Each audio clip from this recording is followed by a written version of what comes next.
everyone. This is the Sloshed Slavs podcast, episode 3.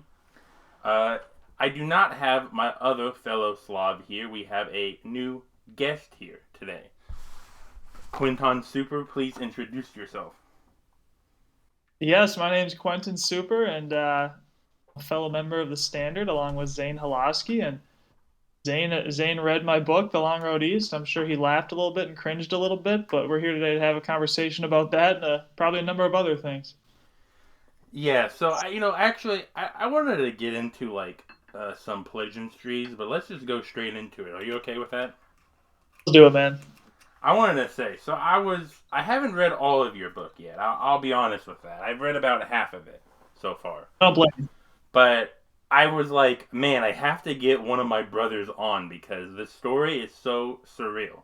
So it's like you have fellow members that are a part of the standard, right? That do, um, that are authors.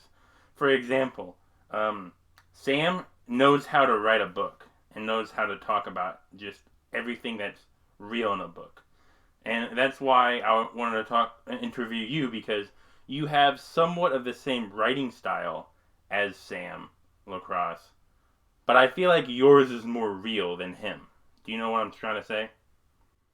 I do, yeah. Sam writes, I love Sam to death. Great author, super smart, dude's a whiz. But he writes a lot more like theoretically based, Right? and he incorporates stories, whereas me, I'm just straight stories. There's very little theory, actually no theory, because I'm not smart enough to articulate that into a written document. So, no, man, shout out Sam Lacrosse. Dude's an ace. Excited to see where his career goes.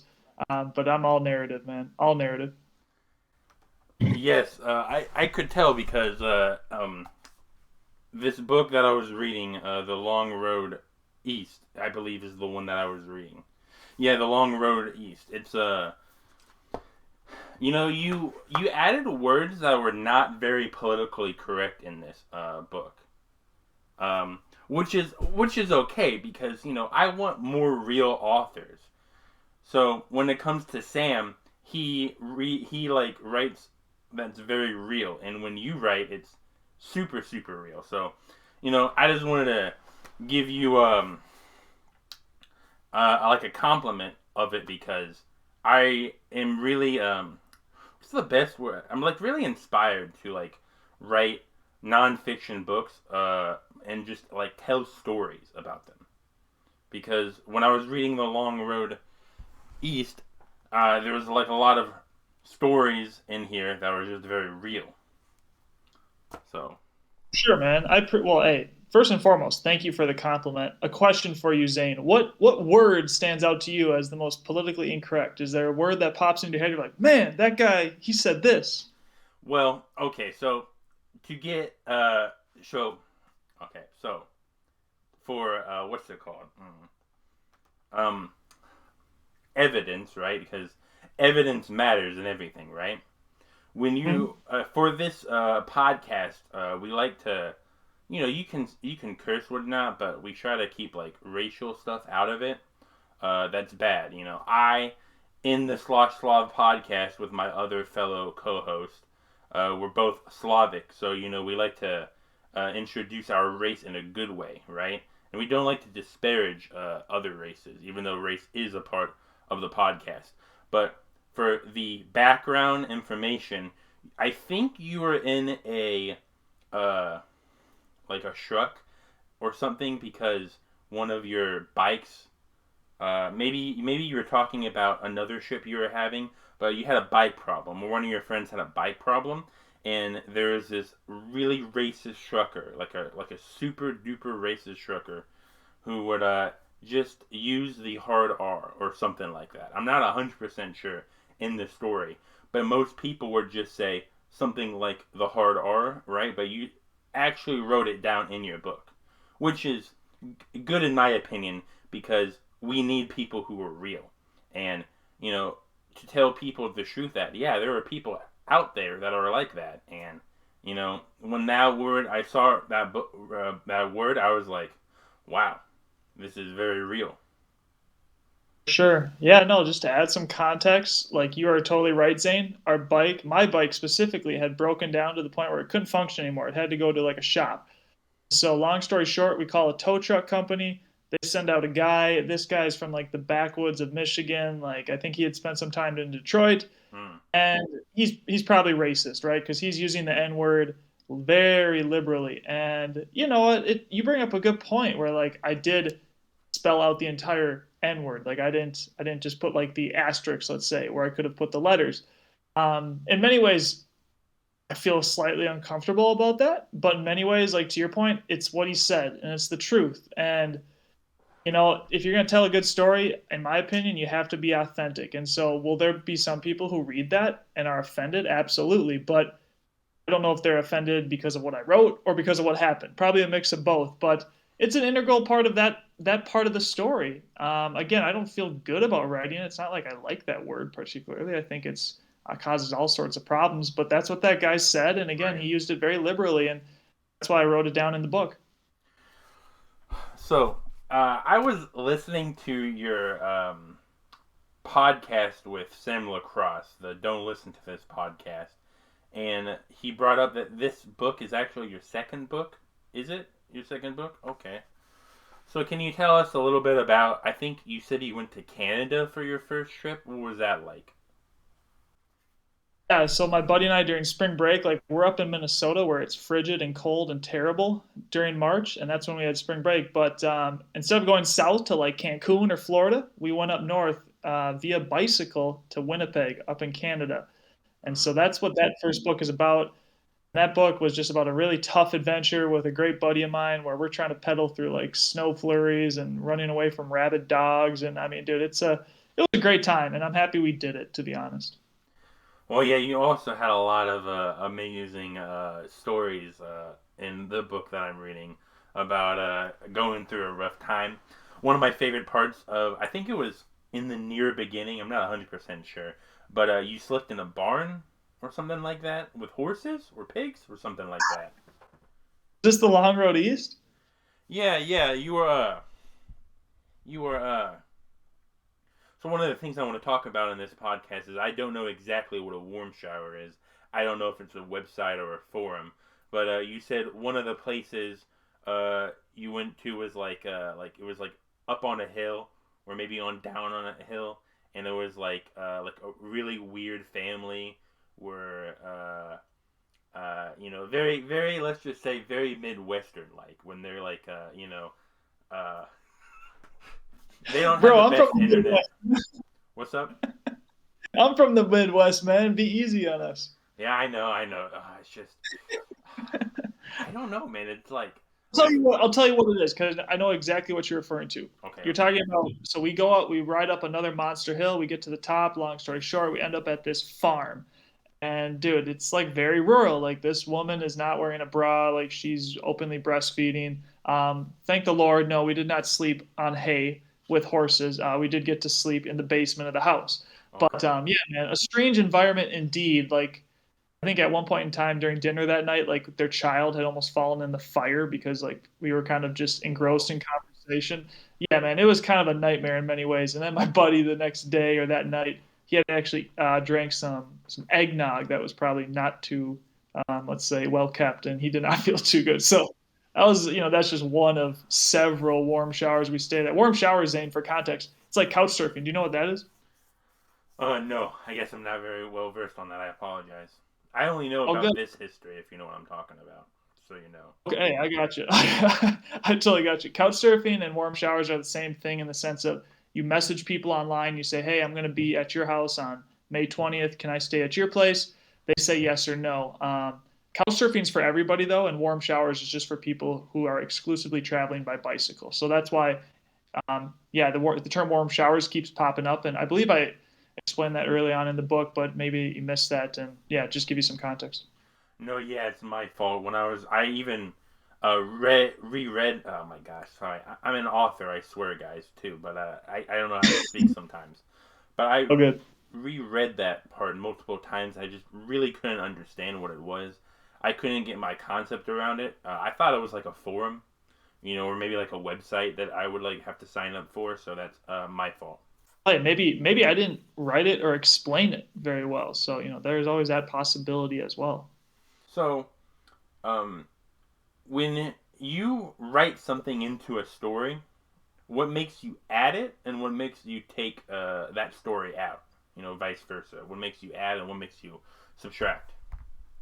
Sure. I will add anything.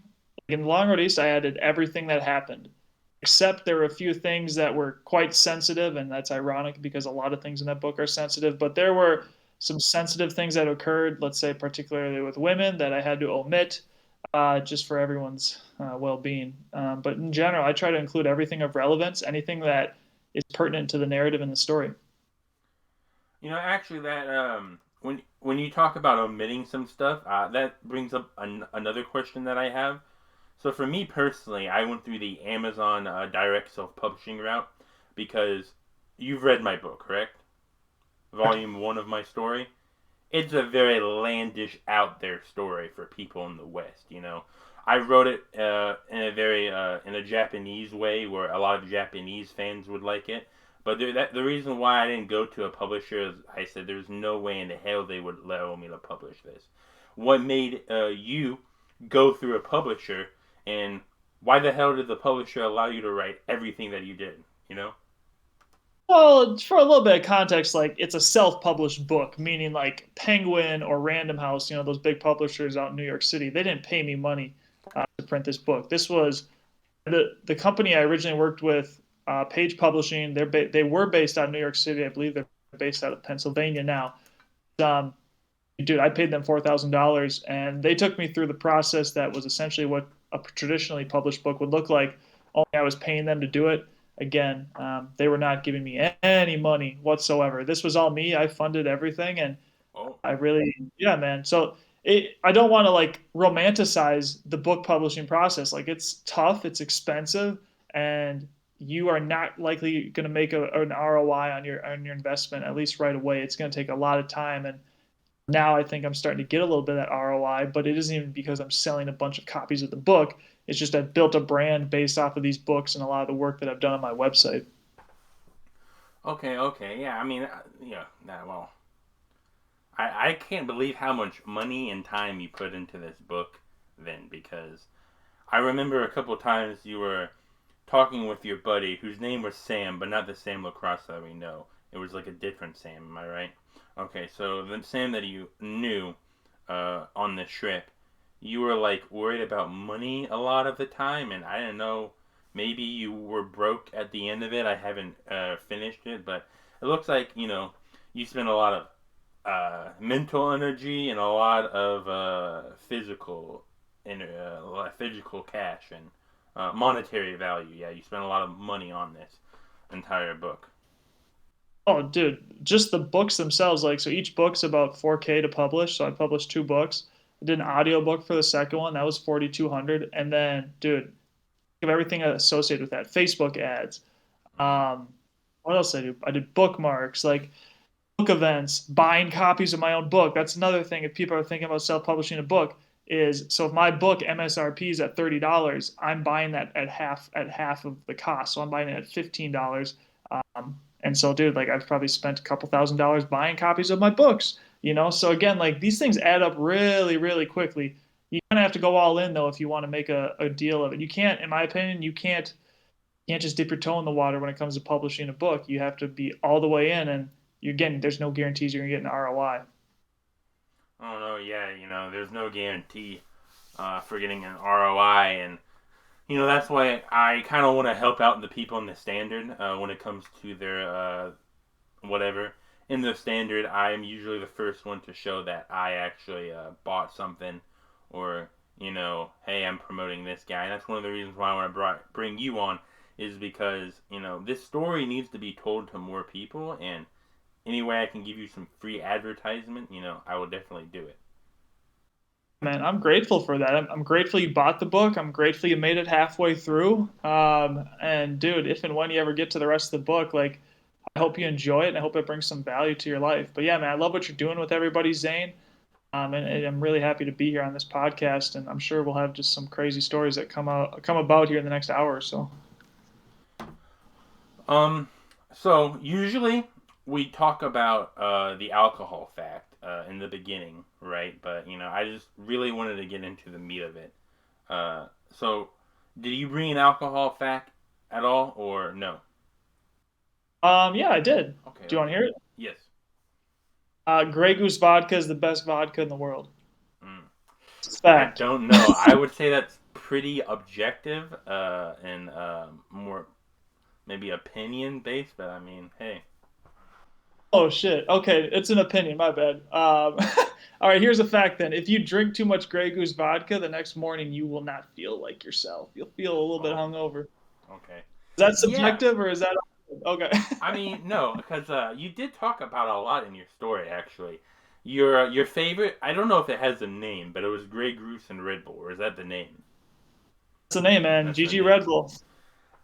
Yeah, are they cheap too, or are they kind of expensive? Like, Kind of, dude. We're kind of. talking 10 to 15 a pop if you're in an urban locale. I mean, maybe if you get Damn. out into that rural area where that farm family is, like that might cost you $7. But again, you got a premium liquor mixed with an energy drink, and those aren't cheap, man. And then the bar's got to make a profit as well. So, Damn, bro. Yeah. Man. Well, so I came with what a do you little drink? bit. Huh? What do you drink? Like you going to a bar with your boys or with Zach? What are you drinking? I hate to be that guy, but I'm usually drinking the on sale beer, or maybe Blue Moon because I actually genuinely like Blue Moon. Uh, Okay. I wouldn't mind trying other things, but usually at home I drink sake. Okay. So I actually have a sake fact. So what I found pretty interesting is that sake is more like beer, right? So it is like sake is called rice wine for a reason because you do ferment it like grapes, but you also have a brewing process into it. Okay. So yeah, that's an Didn't know interesting that about fact. sake. Is it pronounced sake or sake? It's sake. That's how like if Okay. you were to go to Japan for whatever reason, I don't know if you would. I would, but most people in the standard when the Japan trip was brought up, I did not hear anything. So. Okay. But Well, dude, I did go to Japan one time, and I can promise you they serve Grey Goose Red Bull. So okay. I'm sure they have sake too. Well, yeah, the reason why people call it sake is because people live in the West and they don't know what other countries pronounce things. I have a And I'm just very weird thing when it comes to me where I like to pronounce things very particularly. So I was reading a book called How to Win Friends and Influence People. You've probably read that, but they say when you pronounce someone's name, it has to be pretty perfect, and if it's pretty perfect, they'll be very happy. Doesn't matter where you are in the world, if you can pronounce their name like how it's supposed to be, they'll love that because people like hearing their name and whatnot. So that's why I'm very specific on pronunciations of things. That's just my thing. When people pronounce it sake, I really don't care. Do whatever you want. man, you're the aficionado of Japanese liquors, so I'll trust you and I'll defer to you, and I'm sure sake is the correct pronunciation. Actually, I actually wanted to hear that. Why didn't you write a book about going to Japan? Were you younger or something like that? You weren't It's into coming out. writing books? Oh, it's coming It's out. coming out. Yeah, it's not even about Japan, but there's like a chapter devoted to Japan where, because I was living in China teaching English, just being an idiot, running through the world like a normal 25-year-old would, or no, not normal, but how I would. Right. And my buddy and I, we kind of bopped off to Japan for 3 days, long weekend type of thing, and just got into a bunch of trouble, for lack of a better description. And yeah, man, like Japan's an excellent place. So if the standard ever goes out there, you should go. It's expensive, but dude, it's a vibe. The environment, the people there, like it's a totally different culture, very homogenous, but the people are awesome, man. I think you'd enjoy it out there. Yeah, actually, this was going to be another subject that I was going to bring more towards the end, but since the flow of the conversation is allowing it, we should talk about it. So, I'm publishing a couple of more books, but since this might be my podcast. I'm not the guest though, so I'm not going to like talk about it too much.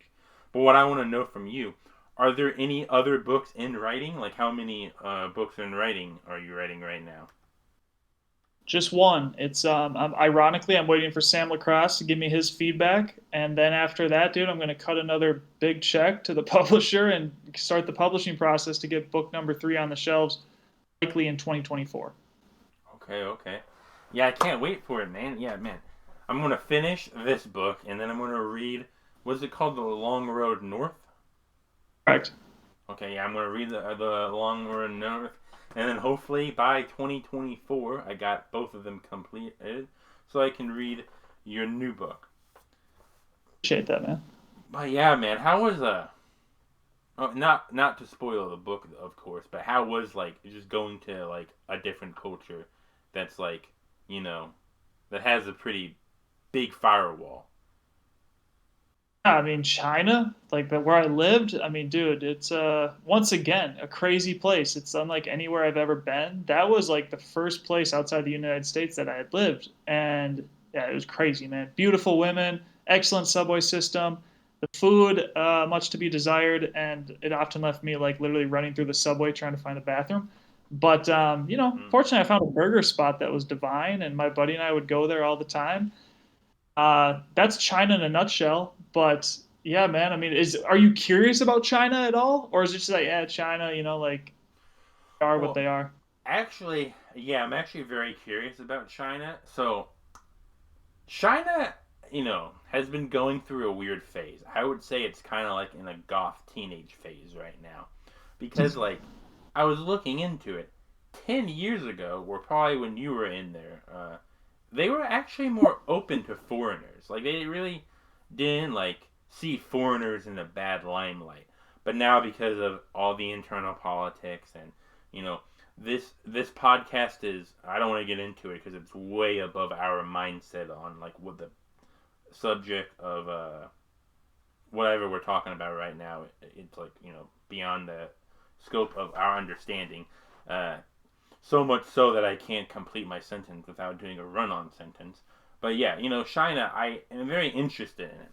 A lot of Asian cultures have a weird thing where they see everybody as their brothers, sisters, aunts, uncles, and you would actually hear that in conversation. So, for example, right now, if I was introducing you, I would be like, "Hello, this is my brother Quentin." It's kind of like in the standard how we call everyone brothers. The Asian cultures just do that regardless. Sorry, I have a problem with saying stuff like. Oh, dude, it's all good, man. Just be yourself. I didn't notice that, like, but I also don't speak any Mandarin or Chinese. But I'm sure there's a lot of truth to that in Asian cultures. I believe it's Japanese culture. I could be wrong, but I think there's like a hierarchy in the way you address people. So, for example, if you were my elder, I would have to address you as a certain way, um, kind of similar to like you call like an older man here, like sir or ma'am, something like that. But I think it's like it's built into the language, meaning like the way they end a sentence would be like it would just show respect to that person who's above them in age. But I could be totally wrong on that. I'm not an expert on the Japanese language. No, you're right. There's so much into languages, which is what I like. I like learning more languages, even if it's just the basic, super fundamentals of it, because a lot of languages have like very interesting things about them. So yeah, when it comes to like Japanese, when you would talk to someone who's your elder, you would add if you would say their name in a sentence, you would add the word sama, which means like a lord or higher up. And then you would also have to speak them in a certain way called keigo, uh, which is, like I said, beyond the time frame of me explaining how you would speak a certain way within a 2 hour podcast. But yeah, so every language has their differences, and that's why I like learning languages. Absolutely. Do you speak any of them like pretty well outside of English? I mean, it depends on what you say pretty well. So like in Japan, if I was in rural Japan, right, I would probably die. Or, I would probably have to like learn the language forcefully. If I was in like Tokyo, Yokohama, some other places that are like, pretty popular, I would be able to get around places. You know what I mean? No, that makes sense. I was just curious. I want to learn more Chinese because of business reasons, but the problem that I have with Chinese, it's easy to me, but it's also very hard. The reason why it's both is because it's a vocational language. So do you know what I mean by that? Don't know. So okay, so like when you would speak something, right? Let's just say ni hao, right? Everyone knows that means hello in Mandarin. But if you say the A and the O a different way, it means a whole new word. So that's why I like it because vocational languages to me are easy. But when you get into like the super nitty gritty of like, you have one sentence that's like 8 words, but I have to say those 8 words exactly perfectly. Or if I make one mess up, it could make the whole thing crumble. It's kind of hard. Yeah, man. I actually have a buddy who like probably didn't start learning Chinese till he's about 24, 25. But he's fluent now. He's older than us. He's about 39, I think, but super smart guy. His Chinese is impeccable. He can attest like it's hard. Like it's always funny because we speak English, right? But how much English do we actually know? Like I was thinking about that the other day. Like if we had to examine the dictionary, what percentage of words would I know in there? It's like I don't know, maybe 40%, maybe 50. Because I consider myself a good Spanish speaker, but Mm. it's like because I'm conversational. I could like function properly in the society, but I'm by no means an expert. You know what I mean? So like everything's a little bit relative when it comes to how much do you know of a language. Well, yeah. I mean, I would like to believe maybe this is like a hierarchical bias that we have or whatever. But I think people in the standard have like a lot more um, understanding of our language that we're in because we kind of like the best way to say it is like we kind of set the standard. I know I'm using the group's name as what it's supposed to be, but we set a new standard, and I believe we know English words a lot better than like most of people. But you're also right because do I know 100% of words in the English language? Oh heck no. Do I probably know 90? No. Maybe like you said 40, 50. Because every new word that I hear, I think it's like what Zoomers would make, but apparently it was used in the 40s and 50s. So Dude, it's crazy, man. Because then you got subsets within the language, right? So it's like you like fantasy books, but if you and I were to try to have a conversation about fantasy books, it'd almost be like we're talking two different languages because I wouldn't really understand much about that. I'd be like, okay, like so some of the terminology or some of the stories they would just be completely foreign to me. In the same way, like if I was to go talk to an engineer, like I'd be so lost in regards to what they're talking about. So true. language takes on all these different forms that I think is quite fascinating in a weird sort of way. Yeah. So one of the things that I like in the standard is even though we're all like a big group of men who are trying to improve ourselves, we also have our own sub factions or um, sorry, I'm using a language you just brought up. I'm using fantasy language. But we have our own subgroups that we're in, and I can see a lot of the people write nonfiction. And I actually like that we have a lot of nonfiction writers in here. So, what makes you want to write nonfiction? Like, what drives you to write it? Good question, Zane. I don't even know if I'm talented enough to write fiction, to be honest. Like to create a universe and a story that aren't real, and then to make that entertaining be so difficult. Like the reason I write my books is because I'm just merely replaying or relaying what actually happened. All I have to do is write down what happened and then make it flow, make it artistic, make it creative and interesting. In that sense, it's kind of it's kind of easy, I should say. But if I had to do what you do and like create, an alternate universe, especially one that's fantastical, that is arguably rooted in communism, like dude, I couldn't do it, man. Like I'm really good at reality, but make me think about like alternate universes, I can't do it. Well, I guess that comes to problems when it's different people in writing. I'm eventually going to get into nonfiction books. I just believe it's easier to write fantasy because I mean, like my life's kind of boring. I could always like dramatize stuff and like make it seem a lot more important. But I went on a camping trip with 4 or 5 dudes, and we're just out in the woods playing with our firearms. And it's not really something you could make like epic, or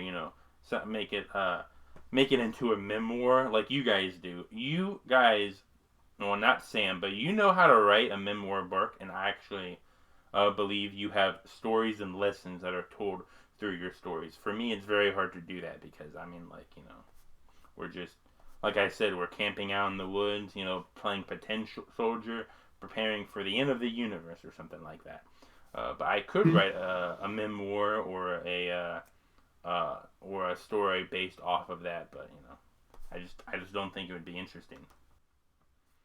Yeah, you'll be able to write an interesting story eventually. Like most people write memoirs, autobiographies when they are in their 50s, 60s, 70s, like so it's almost probably cheating for me to call what I do a memoir. It's probably just more like adventure novel that happens to be nonfiction as opposed to a memoir, but obviously memoir is kind of a cool word and it sounds good. But something to consider is I remember hearing a long time ago that the most interesting writers have lived the most interesting lives. I kind of interpret that to mean if you want to be able to write a good book, like let's say you're an autobiography writer or you're a memoirist, you should probably go do some cool things. And so that was kind of, I think, why I'm able to go and write these books is not to make myself sound like superior or like unique or anything, but yeah, man, like if it's some of the things I've done, I don't know other people who have done that as well. And so that again is probably the reason why I'm able to write those books. Well, yeah, I would agree with you because I mean, I don't know how of a crazy of a person you would have to make me to be on my bicycle riding. I forget what you said your destination was. I think it was Ohio. I'm not 100% sure, but and especially like going up to Canada. Oh boy, I don't know. First You're book was man. Second book was Portland, Maine, just for context. okay. Okay. Well, yeah. So like anyways, I'm just like surprised on like how adventurous you are, and that's how you're able to write your books. Is because yeah, you are pretty adventurous, man. You got some pretty crazy ideas of what would be fun. Yeah, man. I think growing up, I tried to be that guy who could just be happy playing video games and begging for a girlfriend, and then I realized like, man, this is not making me happy. So I just decided to live a little bit more truthfully to who I am and what I actually want. And what's crazy is Jordan Peterson talks about this, but he's like, tell the truth and you'll go on an adventure.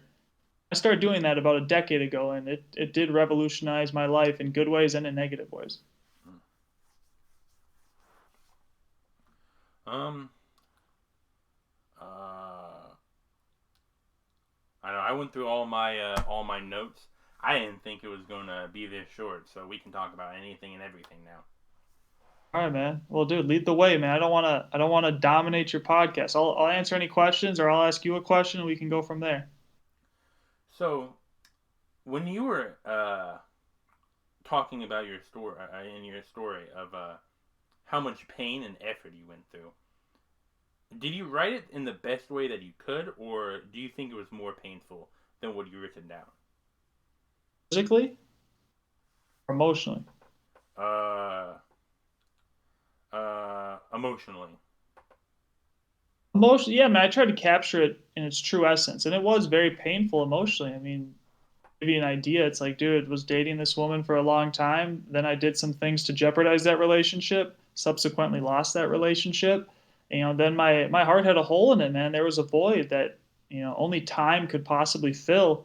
But I mistakenly tried to fill that void with the things that I had been doing the last couple of years at school, which was like chasing girls and drinking booze, specifically Grey Goose. And so yeah, man, like I think the book captured that emotional anguish that I was going through, but it maybe it didn't, man. I mean, when you read that book, Dart, what are your thoughts? Are you like, hey, this guy is going through something, or does this guy just seem crazy, or like, I don't know, man? Because before tonight, you and I have not spoken like like in this context. So, what were your thoughts?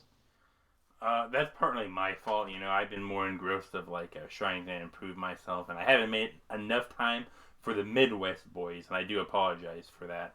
But Uh, my I get it. my feelings in the book was I feel like I don't know. I feel like you were torturing yourself. I did not know why you were going through this. You know, maybe maybe you just wanted to say, fuck society or something, but I was just like, man, if I was in your position, I don't know what I would do. You know, uh, physically what you were talking about, I believe you wrote down how painful it was physically when you were talking about how your I didn't know if you used this exact phrase, but you were saying your muscles were begging to stop or something like that. That's what I got in the story physically, um, and I just don't know why you went through writing all the way to Portland. Me personally, I wouldn't do it, but different people. I think there's times and places to do things in life. Like my buddy and I don't know if you've picked up on this yet, but we kept hearing from people along the way, like, do it while you're young, go on this trip while you're young. The reason that's important, Zane, is because, I mean, right now, here I am 5 years later, 6 years later at age 30. I couldn't go on that trip, man. Like, I got financial responsibilities, professional commitments, um, just also the lack of desire. The reason that trip happened is because my buddy and I, about a year and a half prior, were like, yo, when we're done with school, we're biking across the country. It doesn't matter how little money we have, like, we're doing it. And I'm lucky to have a guy like Sam as a buddy, as a best friend, because when he says we're going to do something, we do it. And again, when that day showed up, like, man, I was already in debt because I had committed to publishing the first book. And I didn't really have much money, man. Like, I was working as like a substitute paraprofessional, which isn't even like a substitute teacher. That's just someone who helps like kids in need at the school for like 15 bucks an hour. I think my take home pay was like 400 bucks a week or something like that.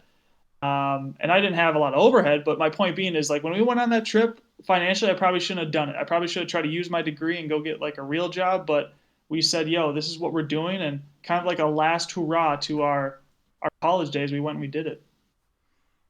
Well, yeah, I'm glad you did write the book too, even though it's been probably a very heavy financial burden. It's a very good read. I was talking to someone in the store. I don't know how we brought up books, but I talked to them about your book. I don't know if I should or not because I think they're very more PC, and I don't think they would like one part of the book. But I'm very happy for the people in the stand for doing things that are like just different. I'm very glad you wrote this story because, like I said, I think you said in Sam's podcast. Now, if I'm putting words in your mouth, please let me know. But you didn't really try to have an overarching narrative in this story. Were you trying in your memoir? Were you trying to do that or no? It was not, no. Okay, so I believe I took a lot from this book. When uh like one idea is like people really don't know what they're talking about because I forget where it happened in the beginning, not where it happened in this story. I believe it was chapter 10. You started having bike problems. And I think it was specifically the Shane's master link, but I'm not 100% sure. But you went to the first guy. I didn't think he charged you, but he just said he didn't tell you what happened. The second guy charged you and didn't tell you what happened. And then the third guy, you were staying at a warm shower, and I think it was in a pretty nice area. I'm not 100% sure. But the guy fiddled around with it. He told you what he thought the problem was, and then boom, for the next 2 or 3 chapters, until chapter 22, I haven't read after that, but after whenever that happened in chapter 21, you have had no issues yet with your bike.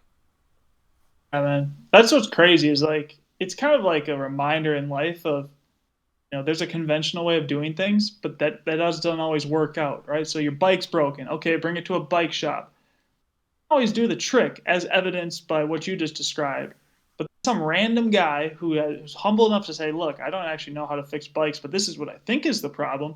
He's the guy who ends up solving the dilemma. Like, just how cool is that? Just from like an outsider's perspective, in the sense of, this again, random guy doesn't claim any sort of expertise. Unlike big bike shop guys who are just insufferable, telling you how great they are, and then, hey, hand me your credit card when I'm done. That was cool. And yeah, man, it's just a reminder in life to keep going, because even if things aren't working out, like, people want to help you. And I think that's something the trip taught me was along the way, there's always going to be someone there willing to help out. People want to see other people win. A lot of people don't want to see that, but there will be people along the way, not just on a cycling trip, but on anything in life. You know, if you're just constantly making a little bit of progress, trying to do better, trying to be a net positive in the world, other people will see that and try to reciprocate. I agree with you. You know, I learned there was more that I learned in the story, but yeah, you know, I just I don't know how much hope you got throughout the whole book. Like I said, I've only read up to chapter 22. It's my fault. I should have read the whole entire story so I had more questions and a better understanding of the book. But people were like kind of mean to you when they were driving in the car and they almost hit you. But you know, some people were like, "Hey, man, uh, I don't know, use turn signals," or he was like, I think someone gave you a candy bar. I'm not 100% sure, but yeah, there was people that would just like to help you when you're doing something pretty different and pretty amazing. Sure, man. Well, have you experienced that in your life? It's like, I mean, I don't know your life story, but like along the way, have you had people who've kind of like tried to step in and be like, Zane, do this, or hey, if you do this, this could be beneficial. Like, have you had that happen? Yeah, it's mostly my family, but like one example was I didn't even know anything about the standard until my brother was like, "Hey, do you want to go on this trip with Texas with me?" I'm like, "Hell yeah, who doesn't want to go to Texas?" And then my parents they helped me out by paying a majority of the fee, or I think maybe all of the fee. And I didn't have to pay for the flying ticket too.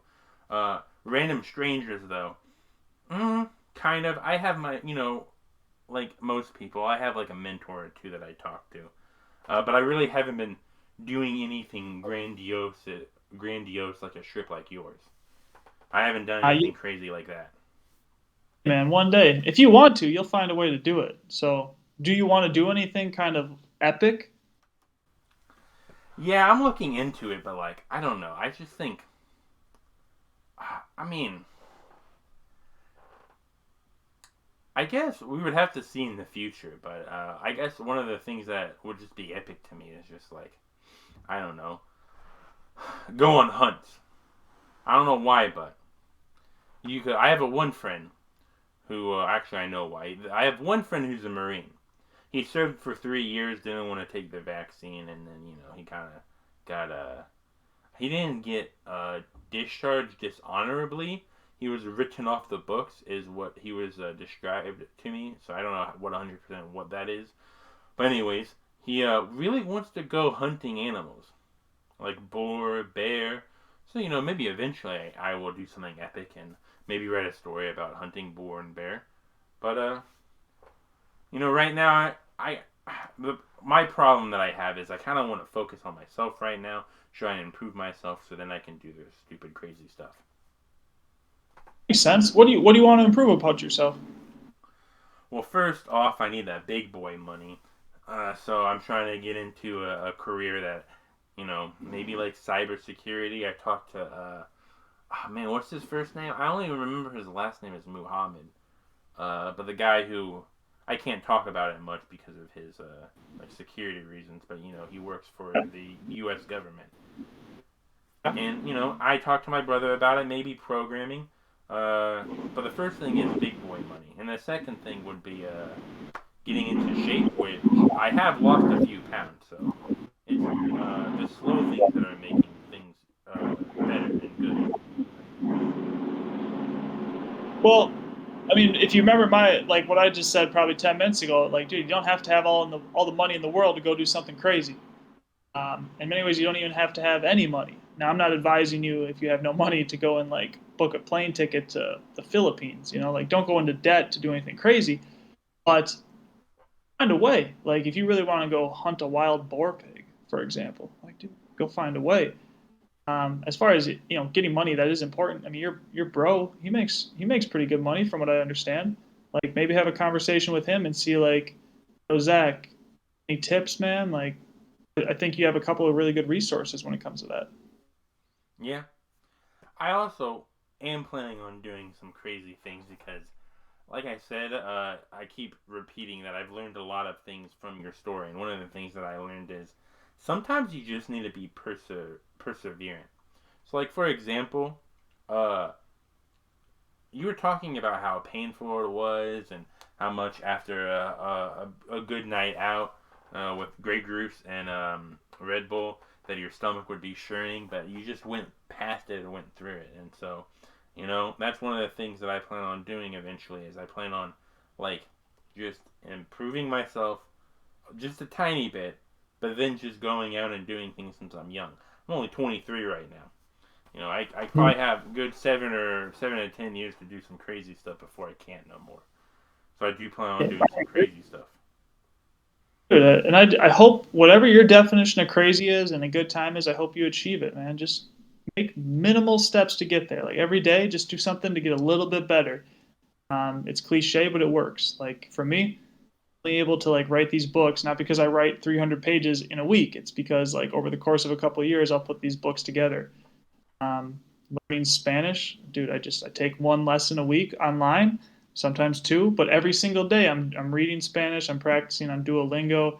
It's nothing extravagant. It's just these little micro efforts that really add up over the long term. So for you, man, like trying to lose a little bit of weight, just eat something really good today, eat something really good tomorrow, and then like your diet will slowly and steadily improve. And I don't know what you do for exercise, but just slowly build. Yeah, yeah. Right, so on a more on a brighter sense of things, since I don't know about me, but the mood's kind of been kind of low. How has the standard been going for you? I really like the standard since I got into it. Now I've only been in here for like I think 4 or 5 months, but I really had a very good time in the standard. What about you? I can't say enough good things about it. Hafiz is excellent at what he does, which is bringing people together using his charisma and his personality. And then it's what's incredible to me though about what he's done, Zane, is the type of talent and quality of men that he's attracted to this group. Because when you think of a men's group online, right, you kind of think of like, all right, just a bunch of dudes on the internet who like pay an entrance fee and then they join. But now, I've been to a couple events. I've talked to a lot of guys in the standard. Like these are men. These guys are put together. They're trying to like leave their mark on the universe, and to be able to commiserate and collaborate with those guys, what a privilege, man. Like I feel very grateful to be a part of this organization. Yeah, I'm very thankful to be a part of this association, I mean organization. I meant to say is because there's just so many people who are just like great. Like for example, I remember talking to Ty for like 5 minutes, but he left a mark on me even though it was 5 minutes. Pause. Hmm. Um, it was just a very interesting thing to go into the end of the year event. Now, for security reasons, I won't say exactly where the end of the year event would be because it might be there again. But it was a very nice, interesting thing to do, even though it was very jam packed for 3 days. I've talked to some people in the standard. Me personally, I think it should have been 4 or 5 days, but that's just me. But it was very, very good though. Yeah, man. It's just a testament to Hafiz and Joe and what they've put together. A lot of people try to put these types of men's groups together. Very few actually do it well. So I think a lot of that could be attributed to the fact that Hafiz created really good content on his YouTube channel. And he never really chased numbers and views. He was just chasing really good, nuanced content. And as a result, he attracted a certain type of demographic, which, again, you look at the dudes in the standard, quite impressive. Well, I don't have much else to talk about. It's been 15 minutes. Wow, this is probably the shortest podcast I've done. I don't know. I've been asking all the questions, man. You want to ask me any questions before we end it, or anything at all? Yeah, man. Let me think of a question. I'll try. I won't keep us too much longer. So, why did you write about communism in a fantastical world? What was the Hmm. basis for that? So, okay, so I always have a problem when creating a business. I don't like being the sole proprietor, right? I usually like to go with another person. So if I do all the work and they do none of the work, I at least have someone to blame other than myself. So kind of like a Mhm. defensive mechanism. But my friend wanted to write a book together about, going to another world and bringing communism along, right? And I was like, yeah, sure, we'll do that. You come up with the ideas. Maybe you get some people to draw the pictures, and then I'll do the story writing. He wanted to make it rated 18 plus. He wanted to add some like, so I don't want to talk about it too much in the beginning of the book, but how the character died in the Mm-hmm. beginning of the story, he wanted to be more explicit on stuff that was happening. And for me personally, I like writing stories that are more 16 plus, like maybe 14 year olds can read it, maybe, but I primarily like writing 16 plus because you can get away with, as you could tell in the writing, I got away with certain things in the book that if I wrote the book for 12 or 14 year olds, I wouldn't be able to. Uh, but even 18 year olds could find it um, exciting to read. The reason why I wrote it that way is it was kind of a bet. I've probably written 10 or 20 stories, but just dropped them because it got nowhere. I couldn't come up with a fantastical world no more. But then the reason why I came out with volume one of the book is because my friend said he was going to write his own version of the story, and we made a contract. Whoever first published their story has right to the intellectual property of the idea of bringing communism to a new world. So the reason why I wrote it is because, well, I wanted to create a book, wanted to do it with a friend. The friend was crazy, and then decided to write my own version of the story, and then boom, that's how the book came to be in existence. Hey man, I like it. I like it. It's funny because you talk about, oh, dude, I haven't done whatever. I mean, I think publishing a book is a pretty big deal, don't you think?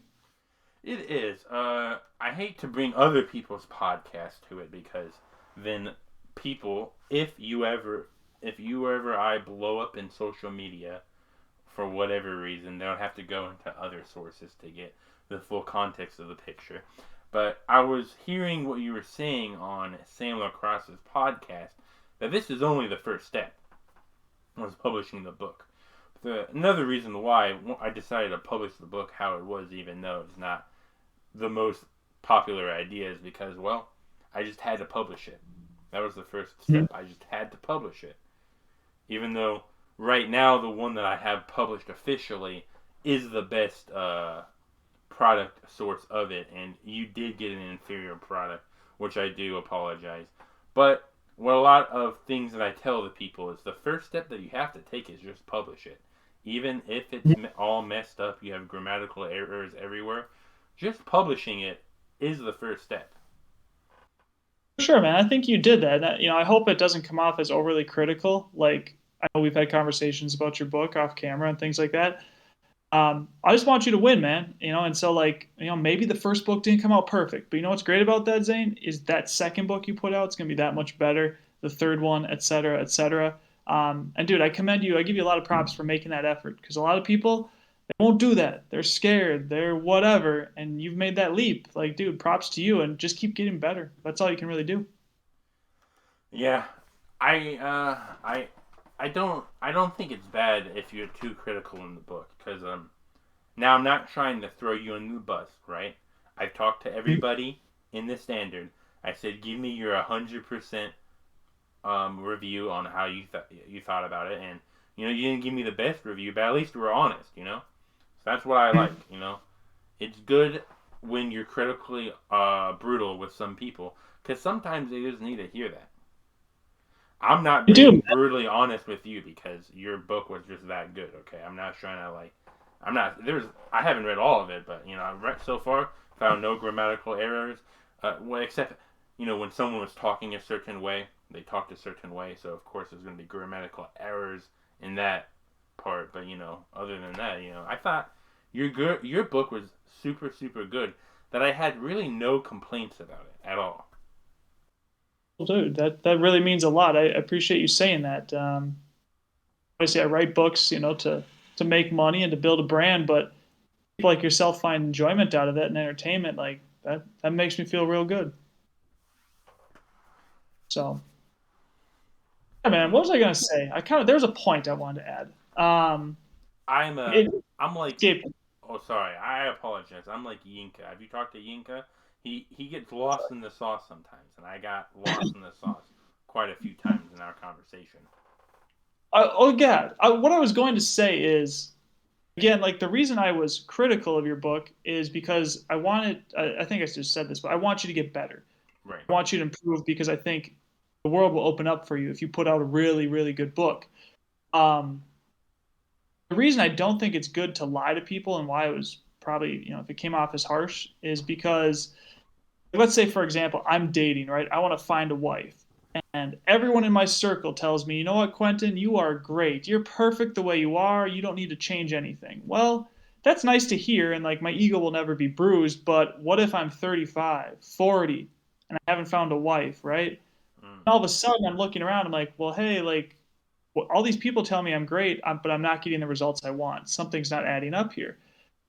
The point being is it's like criticism is good if it comes from a place of wanting to help people. Like I think the term is constructive criticism. Like I'm always open to constructive criticism. I'm open to like unconstructive criticism. Like it's just all necessary in my opinion. I definitely don't want anyone to ever like cater to me and say, hey, like I don't want my whole circle to think I'm amazing because I'm not. Like I'm just a normal dude. And that's how we grow. That's how I've grown. Like you read The Long Road East. Like, dude, this guy just got better because he just kept going and because he realized he's not perfect and he's just like that's who we are. We're human. We're fallible creatures. Yes. So, like I said, I was gonna go over a lot of things, and I'm just gonna be bouncing around. So, one of the things that I found very interesting in your book that I just like for some reason I just remembered it is can you explain to us how the ferry ride was again? So in your book you explained the ferry ride. I think it was a ferry ride. You were on a boat and whatnot, and your bike wasn't getting attached to whatever. But my question that I was trying to get explained is how was the ride overall? Because I The feel fairy like ride. the ferry ride. I think you said it was good, but I'm not. I don't remember 100% of what you said. Ooh, I mean, so we got on the ferry in Milwaukee. I think we got off in Grand Haven, Michigan. I think it was about an hour. I'm not good with boats. It makes my stomach twist and turn. Right. And so Okay. fortunately, we weren't on the boat for very long. I know my buddy Sam, he really liked it because that dude will take 1,000 photos if you give him the opportunity. But it's just essentially a boat ride. It's a place from point A to point B. Someone more romantic and more interested in like views would find it more appealing than me, but to me, it was just a way to get from point A to point B. It was a vessel. Okay. Okay. No, yeah, I was just wondering. I think it was because of me, but when you write your stories, your chapters. Sorry, whenever you start a new chapter, that's like a new day for me. Now I have to look Mhm. back into it. I think the ferry was just a chapter on its own. So I personally got confused. I thought you were on there for the whole day. No, The I whole don't think next it had day. its own chapter. No, it was a very brief moment we were on there. Here's a question for you about the Okay. book, Zane. Yes. So, sure, at this point you've read about some scenes, let's say, with me and a woman. Uh, yeah, I did bring this up on the video that I made. Okay, yeah. Did that make you feel a certain kind of way? Did you feel uncomfortable? Were you like, Jesus, this guy's an idiot? Like, what were your thoughts when you read one of those scenes? Well, you know, me personally, I just I found it very humorous about your life. I was gonna ask you a question. Can I call you the hentai man? A lot of the scenarios that you get into are some of the freaking hentai that I watch, bro. It's like crazy on like some of the Oh, things you do and how you're describing the situation. So me personally, I'm probably the weird 1 out of 1 million guy, but I found the whole thing funny. I was dying laughing. I was almost in tears. That's how funny it was. The whole, um, I forget where it was, but sure. you guys got a hotel for the night and whatnot. So I forget Yeah. where in the story it was, but it was a very very funny situation. At least me personally. Okay. That's interesting. Comical. All right. I would not have guessed that. I appreciate you sharing that, though. I'm just curious because figured it'd come up at some point. Also, I just wanted to get your feedback because I mean, some people are like, "Oh, that's weird, that's strange," and it's like, I mean, it probably does seem a little bit strange, but comical. All right, I like it. Well, that's interesting when it comes to like conversating with people because a lot of people have a different viewpoint. I bet Mm. that's the first time you ever heard that name, the hentai man. So, we all have our different perspectives. I don't know. I personally thought it was funny. Maybe Okay, some people would say it's like cruel what you did and whatnot. And like, yeah, it was cruel, but you know, we're all um, human beings, but we all have our different ways of seeing our viewpoint in the world, and that's why I thought it was funny because not in a million years would I think I would ever read that situation in a real life scenario. Like I thought that yeah, only happens on my weird ass shows that I watch. So sure. Well, I did tell Sam Lacrosse that if I ever get a little bit of clout, I'm for sure getting canceled because yeah, there's a lot of like scenes, remarks that are not politically correct, not for PG audiences. So yeah, man, it's funny.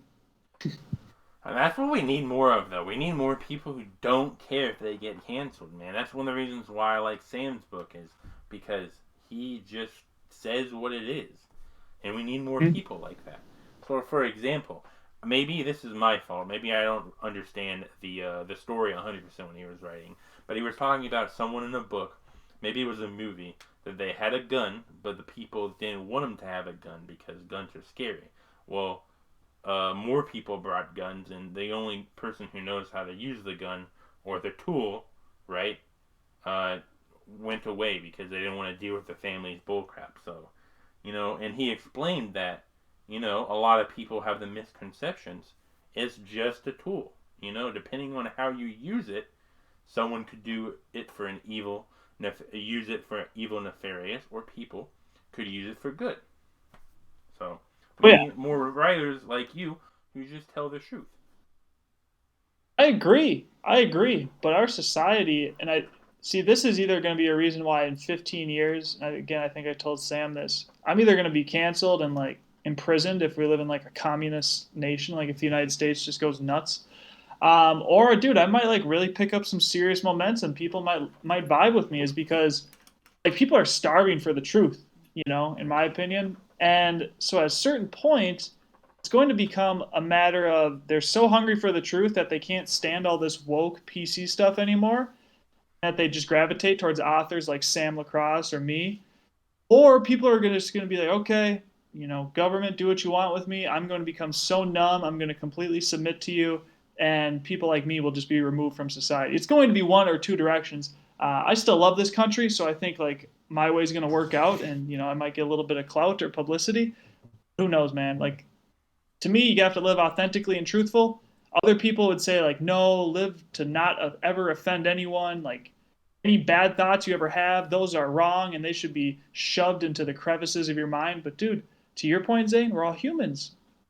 Why not be human? I'm not saying take it to the level that I always do, but no reason to like pretend to be someone you're not. That just sounds like a miserable life. Yeah, it's part of the reason why I want more people on the standard is because I just want people to see like the truth of stuff, and you know that's why I'm planning on making videos about it. The more that I read your book and the more that I read Sam's book, but I just want people to tell their story of how it is, and that's why I like people in the standard because maybe there's some artificialness in the standard. I'm not 100% sure, but I'm like 99% sure that most people just do what they would usually do. Mm-hmm. Oh, I agree. Genuine people, and I haven't talked to everyone in the standard, but the impression I've gotten to this point is everyone's locked in. Everyone's trying to make moves in this world, and that's refreshing. Yes, yes. Any future plans on like doing anything with social media, or you planning on doing anything else that you wouldn't mind telling people about? Are you familiar with my website, like the content that I routinely post? Oh, yes and no. So I do know, because I follow you because you're one of the boys in the standard. But you create a lot of blog posts, and I really do like that. You're helping a lot of people by creating blog posts. Sure, man. That's what I'm like. My focus, especially after this book is published, is will be primarily on is because right now I create content where I write articles about people that they can use as marketing tools. And so for example, I would write an article about someone like yourself, and you could pitch that to, let's say, a prospective employer, to someone you're going to meet with for a sales call, like whatever it is. And so I've been fortunate in the last year or so to start to get paid to write these articles by various people. And so my goal is to just turn this into a full-fledged business at some point, but that's going to take a lot of work and a lot of effort and energy. And that's what my future plans as far as writing will include. Okay, okay. I feel like that's a good goal to do is to get like paid and maybe eventually live off of it. I think it's amazing work that you're doing right now. Um, I know you wrote one about Ty. You wrote one about Sam, and now thankfully, if I type in Sam lacrosse, it won't be people playing lacrosse that are apparently named Sam. So, yeah, I'm glad. I'm gonna of course leave all your socials and your website down below. But yeah, I can't wait to read more of your work. Sure. I appreciate that, Zane. I appreciate you having me on the show today. Do you want to say your Twitter handles or anything like that? Of course, we'll have them down in the description below. But if you just want to say it for the people, you can. Dude, I don't even know my handles. I don't have Twitter. I try to stay off of social media. I don't have TikTok, but I do have LinkedIn, Facebook, and Instagram. And those are all just my name, Quentin Super. Okay, okay. So, I mean, I don't blame you. Social media is another thing we can talk about, but I feel like this yeah. podcast was very insightful. So I think, of course, I'm going to edit it down, and some things will be taken out, and some errors will be taken out. But I feel like we got a very good podcast done and finished. Yeah, man. Again, I appreciate you having me on. This was a lot of fun. When do you think you'll publish it on YouTube? So I am not very good with YouTube, Hmm? but when it comes down to it, I was reading a expert. I'm not going to go into it too much, but we can. I'm going to go over it about a book that I've been reading after the podcast.